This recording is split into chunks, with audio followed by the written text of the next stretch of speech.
In kdo sedi v nadzornem svetu, ki v letošnjem letu prav tako zaključuje svoj 4-letni mandat? Sami moški.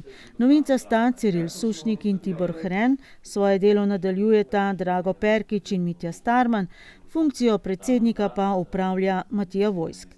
V tem mandatu nadzorniki večjo pozornost kot poprej namenjajo predvsem izvajanju priporočil, ki so bila dana v prejšnjih nadzorih. Vojsk navaja predvsem novosti na področju notranjega revidiranja, ki v občini Medvode, tako kot v večini občin, poteka preko usposobljenih in certificiranih zunanjih izvajalcev notranjega revidiranja.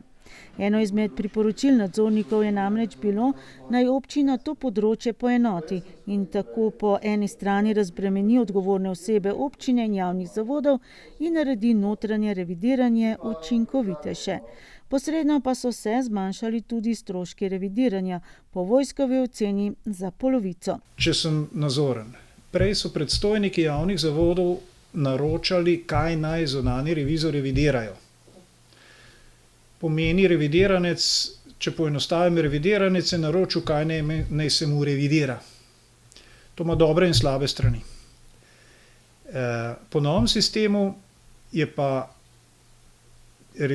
so pa revizori, ki jih je občina izbrala, ne nadzorni odbor, ampak nadzorni odbor je krepko priporočil, da se izvede enotno naročilo za vse.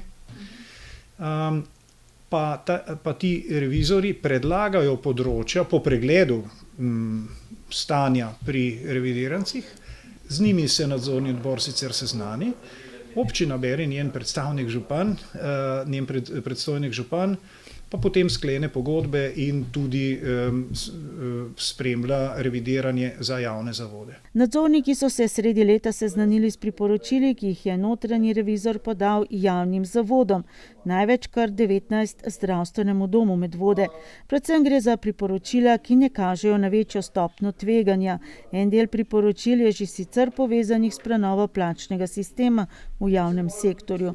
Za Vojska pa je ključno predvsem to, da je občina sedaj seznanjena s tem, kaj se po javnih zavodih, katerih ustanoviteljica je, dogaja. Prej je namreč na letni ravni od svojih predstavnikov po javnih zavodih izvedela, kaj se tam dogajalo je ali naj bi se.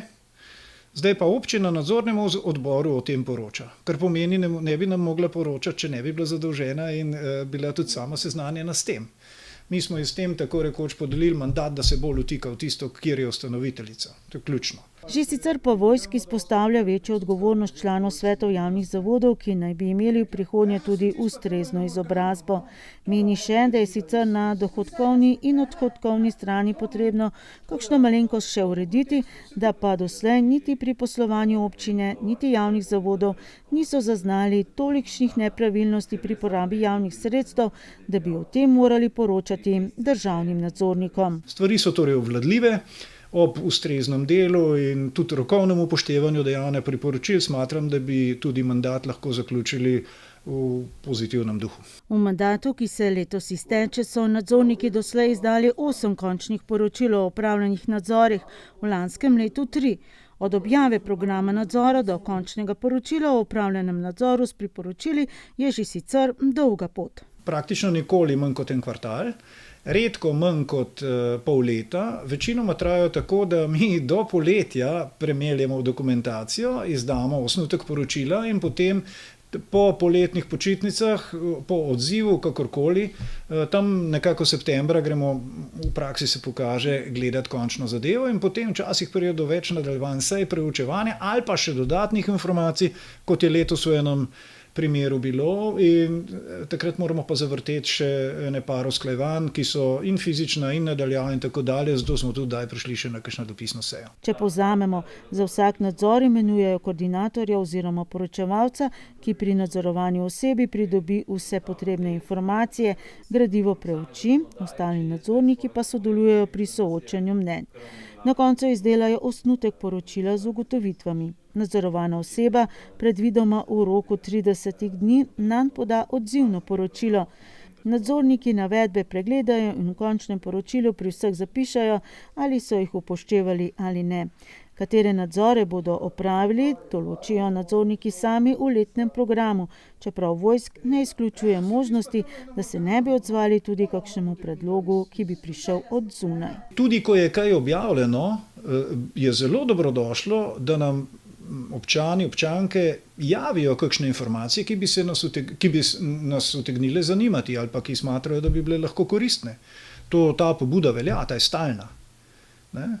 Ne gre zgolj za prekrške, ampak za take in drugačne razmisleke, okoliščine itd. Življenje je tako, da ponuja izzive in stvari, ki jih noben posameznik ne vidi vseh. V letu 2025 so nadzorniki opravili 9 rednih sej, posamezne tudi v nadaljevanjih in 2 dopisni seji. Prvič so se lotili poslovanja v večjem obsegu vseh krajevnih skupnosti. Kot pravi Vojsk, gre za odgovorno delo. Dobro je, da krajevne skupnosti imajo aktivne ljudi, ki v svetih krajevnih skupnostih delujejo. To so pravne osebe. Zanje so odgovorni predsedniki svetov krajevnih skupnostih in imajo pravzaprav kar znatno odgovornost. Uokvirja jim pa njihove pristojnosti in odgovornost tudi, kot ste omenili, letos prenovljeni odlok o krajevnih in vaških skupnostih. Koordinator nadzora je bil Mitja Starman. Po pregledu posameznih primerov, tako na prihodkovni kot dohodkovni strani, pa nadzorniki tako Vojsk niso podali dramatičnih ugotovitev. Recimo, da vsi dobro mislimo in želimo, da pa pri delu prihaja do kakšnih pomanjkljivosti, deloma zaradi tega, ker imamo različne posameznike, ki na amaterski ravni izvajajo marsikaj, v dobro skupnosti, in ponekod tudi seveda delajo pravne posle, za katerih sicer mora v skladu tudi z odlokom soglasje dati župan, ampak predlogi pa do njega očitno prihajajo precej različni in so kot taki potrebni izboljšanja na nekaj področjih. Nadzorniki so občini kot ustanoviteljici krajevnih skupnosti med drugim priporočili, naj pripravi enotna navodila, kako ravnati z nepremičnim premoženjem, ki ga te dajejo v najem, pa tudi kako ravnati pri evidenčnih naročilih, da bodo ta vendarle bolj transparentna. Zato, da imajo objavljeno povpraševanje, zato, da po možnosti izberejo več ponudnikov, da preučijo ponudbe itd. Se pravi, na odhodkovnem delu, kljub temu, da gre pod prag za evidenčna javna naročila, da jih v razumni meri, da jim občina v obdobju, mislim, da smo dali 1 leto, pripravi izhodišča, da bodo vedeli, kako se znotraj njih obnašajo. To jim da okvir, na eni strani jih okvirja, na drugi strani se pa lahko potem sklicujejo na tisto, kar jim zadeva je podrobneje naložena. No, zdaj so imeli nekaj svobode, ki se je včasih izkazala kot prevelika, zato ker so morali preveč improvizirati. Primer, ena krajevna skupnost gre naročati pravno svetovanje, namesto da bi vse se lahko si izkoristile možnost tovrstnega znanja za vse. Umanjkanje enotnega transparentnega postopka izbire izvajalcev v primeru evidenčnih naročil so nadzorniki ugotavljali tudi pri nadzoru ne le izvajanja, ampak tudi snovanja drugega cikla participativnega proračuna, katerega koordinator je bil Drago Perkič. Naziv ni zgolj izvajanje participativnega proračuna, ampak smo se posvetili tudi temu, kako sploh predlogi pridejo v izbor. Ali so kakšne tematike, ki bi bolj smatrali, da bi bile že vsebina rednega proračuna občine. Se pravi, kaj sploh sodi noter, potem pa, ko je ta potrjen, kako se ga izvaja. Nadzorniki so občini priporočili večjo transparentnost dela komisije, ki preverja skladnost danih predlogov in naredi nabor tistih, ki jih da na glasovanje.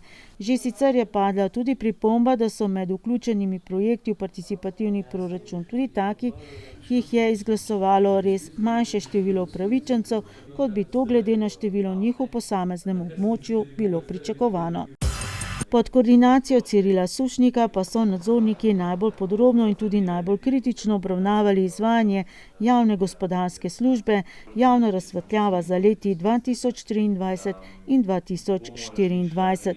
Tam je tematik bilo polno, od zakonodaje do sodelovanja z izvajalcem, do pravnega okvira sodelovanja s tem izvajalcem, do informacijske podpore, ki se nam je tako prej pri javnih gospodarskih službi povezanih z vzdrževanjem cest in ostalim, kot tudi tukaj pojavilo vprašanje, naprimer intelektualne lastnine, pravice do dostopa do podatkov o informacijah, o zadevah občinskih, ki jih izvajalec ima v svojem sistemu. To smo imeli takrat in tukaj. To je potrebno urediti, da se samo na kratko spustim v to, na način, da tudi če z nekom, ki izvaja storitve zate pogodbeno, prekineš sodelovanje, da za to informacijo o vsebini tistega, kar je tvoje, ne izgubiš. Med drugim so ugotavljali, da se ta izvaja brez ustrezne pravne podlage, da občina nima izdelane strategije za upravljanje z javno razsvetljavo in da ne razpolaga s popolnim registrom. Zapisali so kar 13 različnih priporočil. Vojsk meni, da so ugotovitve v končnih poročilih spisane tako, da govorijo same zase, priporočila pa, da so preventivne narave. Smatram, da mi nismo ne služba za spektakle, ne inšpekcija. Ampak smo tisti, ki nameravamo sodelovati z njimi kot en od 3 organov občine, poleg župana in občinskega sveta, na način, da jim na strokovni ravni postavljamo ogledalo in predlagamo usmeritve in priporočila dajemo, kako bi lahko poslovali racionalneje in zakonito in gospodarno.